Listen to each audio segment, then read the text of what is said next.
Welcome to daily fact newspaper analysis and आज हम discuss करेंगे 22 फरवरी 2025 के कुछ इंपॉर्टेंट करंट अफेयर जो कि न्यूज़पेपर्स में मेंशन्ड है। हमारा टारगेट या अगर हम बात करें अप्रोच की तो हम फॉलो कर रहे हैं न्यूज़पेपर्स और गवर्नमेंट साइट्स को, जिसमें हमारा जो मेन फोकस है वो प्रीलिम्स प्लस मेंस दोनों के करंट अफेयर को एक साथ जो है वो कवर करना है। यानी कि हम जो है वो क्या कर रहे हैं, एक इंटीग्रेटेड अप्रोच को लेकर चल रहे हैं करंट अफेयर के रिगार्डिंग, जिसमें जो है वो हम पूरे 1 ईयर का करंट जो है वो डिस्कस करेंगे। इवन आप प्लेलिस्ट चेक कर सकते हैं जिसमें डेली के करंट अफेयर को जो है वो हम डिस्कस कर रहे हैं, पूरा कंप्लीट जो है वो एनालाइज कर रहे हैं। 15 से 20 मिनट की वीडियो रहती है जिसमें कुछ क्वेश्चंस भी रहते हैं और इन क्वेश्चंस के आंसर आप कमेंट बॉक्स में कर सकते हैं। प्लस पुलिस के रिगार्डिंग हम एक बैच शुरू करने जा रहे हैं जिसकी क्लासेस जो है वो ऑनलाइन रहेगी। आप डेमो क्लासेस यूट्यूब पर चेक कर सकते हैं और हमारे साथ जुड़ सकते हैं। तो शुरुआत करते हैं आज की इस वीडियो को। पहला जो टॉपिक रहेगा that is related to the Manikaran. Manikaran जो है वो अगर हम बात करें तो ये हिमाचल प्रदेश में है और ये न्यूज़ में इसलिए है क्योंकि अभी रिसेंटली जो है वो मणिकरण को लेकर जो है वो एक न्यूज़ जो है वो इम्पॉर्टेंट होती जा रही है। वो है कि वाटर ट्रांसफ़र करने की बात की जा रही है, transfer of water from Manikaran to Kasol. Manikaran से कसोल रीजन में जो है वो पानी ट्रांसफ़र करने की बात की जा रही है to established hot bath facility in the reason.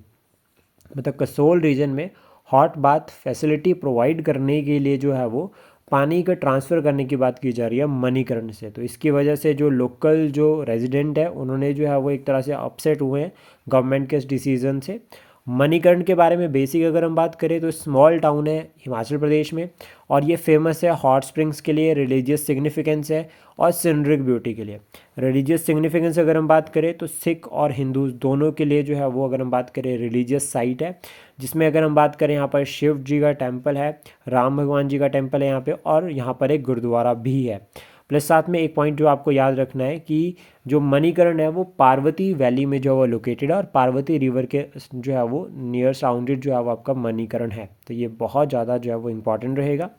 Then next जो न्यूज़ है that is digital brand identity manual.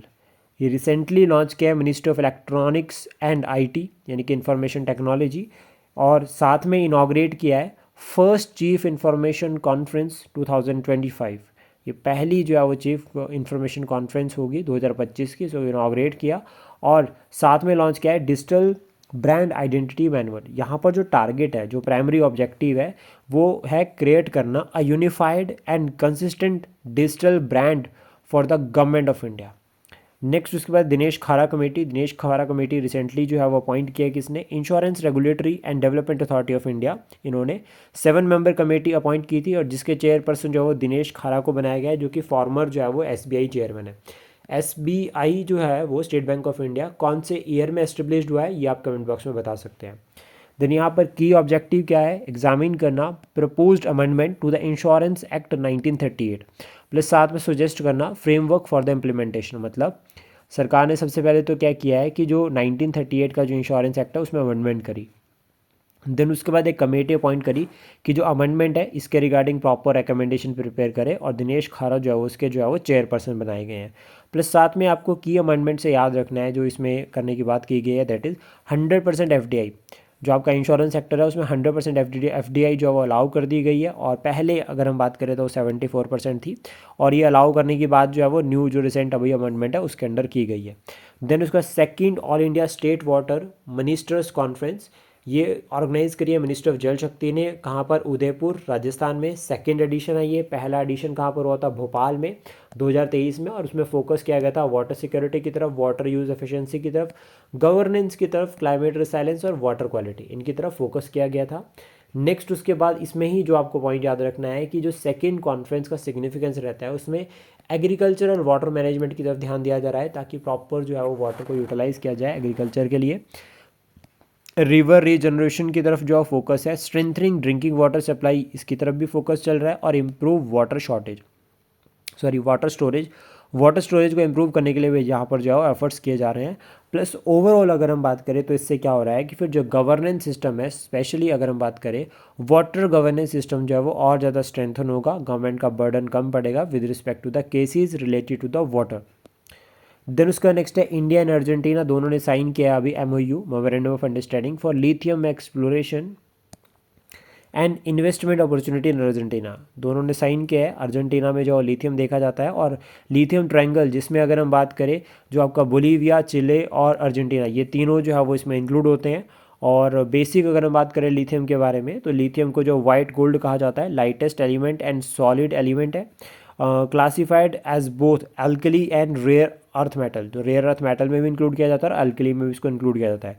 Plus साथ में ये हाईली रिएक्टिव और फ्लेमेबल है, इसलिए इसको स्टोर किया जाता है मिनरल ऑयल में। इसको इसलिए किस में स्टोर किया जाता है? मिनरल ऑयल में इसको स्टोर किया जाता है। ये एक असेंशियल जो है वो मिनरल है, जो कि इलेक्ट्रिक व्हीकल्स के लिए बहुत ज़रूरी है, इलेक्ट्रिक व्हीकल्स बैटरीज़ के लिए बहुत ज़रूरी है, प्लस रिन्यूएबल एनर्जी स्टोरेजेस जितने भी रहते हैं उसके लिए भी जो बहुत इंपॉर्टेंट है लिथियम।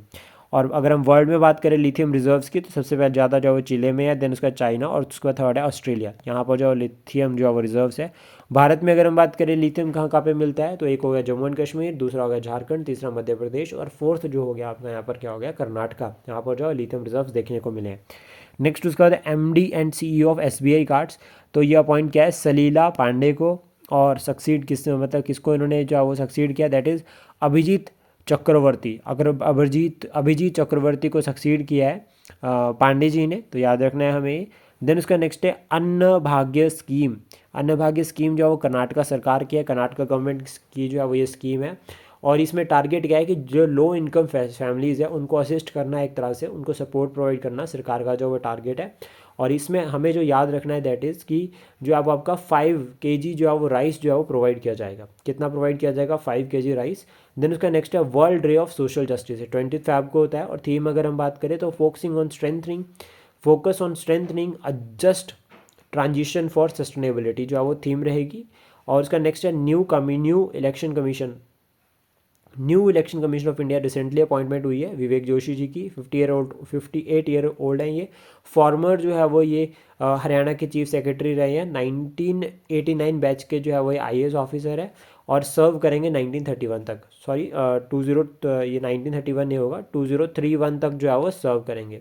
मतलब कब तक? 2031 तक जो वो काम करेंगे। और प्रेजेंट टाइम पे अगर हम बात करें तो ज्ञानेश कुमार को अपॉइंट किया गया है 26th जो है वो chief election commissioner of India.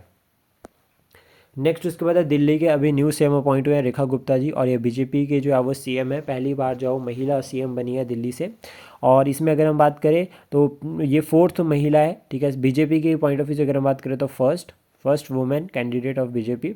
And overall अगर हम बात करें तो 4th, जिसमें फर्स्ट अगर हम बात करें सुषमा स्वराज, सेकंड अगर हम बात करें शीला दीक्षित, थर्ड अगर हम बात करें तो अतिशी, ठीक है, मर्तना। तो ये इंपॉर्टेंट है, मर लेना, ठीक है। और जो आपको याद रखना है वो ये कि 4th जो है वो अभी कौन बने हैं? रेखा गुप्ता। उसका नेक्स्ट है 34th ITTF ATTU Asian cup tennis tournament, ठीक है। ये कहाँ पर होगा? चाइना में होगा। तो याद रखना ये कहाँ पर होगा? चाइना।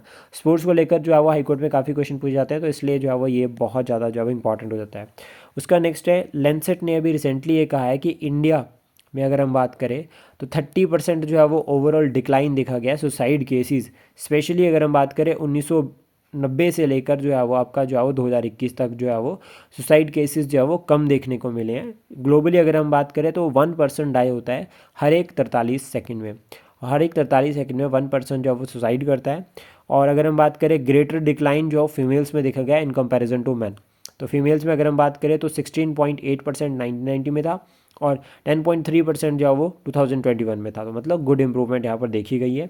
और मैन के केस में अगर हम बात करें तो 20 जो है वो 20.9 जो है वो आपका 1990 में था, और 15.7% जो है वो 2021 में। तो मतलब यहाँ पे काफ़ी इंप्रूवमेंट जो है वो देखी गई है।